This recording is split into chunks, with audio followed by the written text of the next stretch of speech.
رب ذوالجلال کے بابرکت نام سے ابتدا کرتا ہوں۔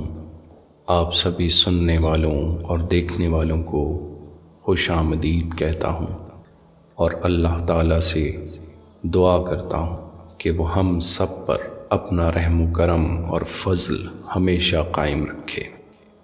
دوستو، یہ واقعہ جو آج میں بیان کرنے جا رہا ہوں گویا بہت مختصر ہے، جس میں آپ جان سکیں گے کہ اللہ تعالیٰ کی شان اور ہم پر کتنا بڑا احسان ہے کہ اس نے ہمیں درود پاک عطا فرمایا، اور اس کی رحمتیں اور برکتیں اور فضیلتیں ہم بیان کرنے سے قاصر ہیں۔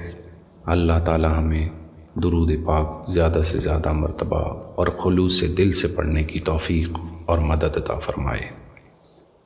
دوستو، ایک مرتبہ کا ذکر ہے کہ حضرت خواجہ حسن بصری رحمۃ اللہ علیہ کی خدمت میں ایک عورت حاضر ہوئی اور کہنے لگی کہ میری جوان بیٹی کا انتقال ہو گیا ہے، میری خواہش ہے کہ میں اس کو خواب میں دیکھوں، آپ مجھے کوئی ایسی دعا بتائیں کہ جس کو میں پڑھوں اور میرا مقصد حل ہو جائے۔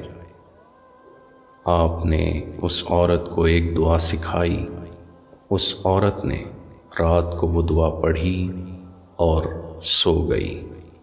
خواب میں اس کو اس کی بیٹی نظر آئی، جس کی حالت یہ تھی کہ اس نے دوزخ کے تار کول کا لباس پہنا ہوا تھا، اس کے ہاتھوں میں زنجیریں اور پاؤں میں بیڑیاں تھیں۔ دوسرے دن عورت نے اپنا یہ خواب حضرت خواجہ حسن بصری رحمۃ اللہ علیہ کو سنایا، جسے سن کر آپ بہت غمزدہ ہوئے۔ کچھ مدت کے بعد اسی لڑکی کو حضرت حسن بصری رحمۃ اللہ علیہ نے جنت میں دیکھا، اس کے سر پر تاج تھا۔ وہ لڑکی آپ رحمۃ اللہ علیہ سے کہنے لگی، آپ مجھے پہچانتے ہیں؟ میں اسی عورت کی بیٹی ہوں جو آپ کے پاس حاضر ہوئی تھی اور میری خستہ حالی کے بارے میں آپ کو بتایا تھا۔ آپ رحمۃ اللہ علیہ نے اس لڑکی سے پوچھا کہ تیری حالت میں یہ تبدیلی کیسے واقع ہوئی؟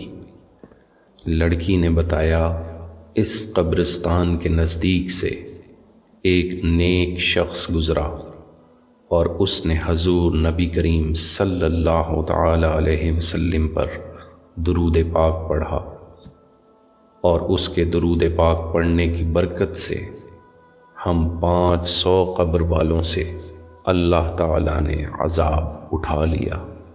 سبحان اللہ۔